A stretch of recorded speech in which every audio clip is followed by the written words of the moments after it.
ইমাম আজম আবু হানিফা রহমাতুল্লাহ আলাইহি তখন তিনি ছাত্র, মাত্র সবেমাত্র লেখাপড়া শুরু করেছেন, আসা যাওয়া করেন, তবে ব্রেন অনেক ভালো। নাবিউনা নাবিউন ওয়ালাউ কানা সাবিউন, যারা বড় হবে এরা ছোটবেলায় দরফর করে।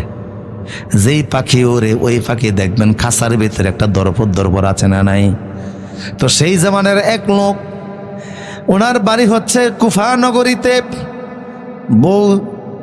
বউর সাথে আজকে কথাবার্তা বলতেছে, একটা রোমান্সকর মুহূর্ত। এক পর্যায়ে স্ত্রী বলল, আপনার সংসারে আইসা আমি জীবনে তেমন কিছু পাই নাই। এটা মহিলাদের চিরাচরিত কথা বলে, ঠিক কিনা? এইটা অনেক সময় বইলা ফেলে, বুঝাও বলে। স্বামী বলে, আমি কি পাইছি না পাইছি, শ্বশুর বাড়ি না পাইছি তোমারে। কালা এক ফেতনি বিয়ে করছে, বউ চুলে এমন কালা, আফ্রিকান কালারে হার মানায়। তো বউ বলল, আমি ব্ল্যাক ডায়মন্ড, মানে কালো মানিক। তবে যদি আপনি ভালোবাসার নজরে আমার দিকে তাকাইতেন, আপনি দেখতেন আমি চাঁদের চাইতেও সুন্দর। স্বামী বলল, কি বলো? 30 বছর সংসার করে ভালোবাসার নজরে কি তোমারে তাকাই না? তুমি কিসের চাঁদের চাইতে সুন্দর? তুমি হলে মেসট কালা। স্ত্রী কয় না, ভালোবাসার নজরে তাকাইলে আমি চাঁদের চাইতে সুন্দর। স্বামীর মেজাজ খারাপ হয়ে গেল। এক পর্যায়ে বলল, তুমি যদি চাঁদের চাইতে বেশি সুন্দর না হও, তুমি তালাক।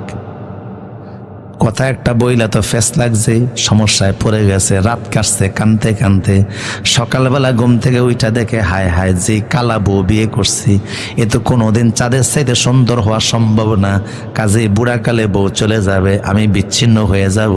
এই বুড়া বয়সে কেউ হয়তো বা বউও দিবে না, একা একা জীবনযাপন কিভাবে করব? কথা যেহেতু বলেই ফেলেছি, সমাধান দরকার। মাদ্রাসার দিকে যাচ্ছে, ছোট্ট আবু হানিফা দেখতেছে চাচা মিয়া কানতে কানতে যাচ্ছে। তো ডাক দিয়া রাস্তায় জিজ্ঞেদার করাইলো, চাচা কাঁদেন কেন? কয়, তুমি ছোট্ট মানুষ, তোমার কাছে আমার কথা বইলা কি লাভ হবে? আমারে তুমি কান্না আর বাড়াইও না, ডিস্টার্ব দিও না, বাচ্চা মানুষ, চলে যাও। আবু হানিফা বলে, চাচা আমি বাচ্চা, ঠিক আছে, বলেন না দেখি, সমাধান দিলে তো দিতে পারি, কেন কাঁদেন? মুরব্বী দেখে আপনার প্রতি মায়া লাগতেছে। তো চাচা বাধ্য হয়েছে বলার জন্য। অনেক সময় বুড়া মানুষের ছোট্ট নাতিরা দইরা ফেললে দেখবেন দুঃখের কথা বলতে বাধ্য হয়। বুড়া আপনি চলে যান, তালাক হয় নাই, আরামে গিয়া সংসার করেন। সরাসরি কোরআন হাদিসে নাই, কিন্তু সমাধান আছে। কারণ ইসলাম এমন এক কমপ্লিট কোড অফ লাইফ, সব সমস্যার সমাধান জেনে দিয়েছেন। তিনি কে?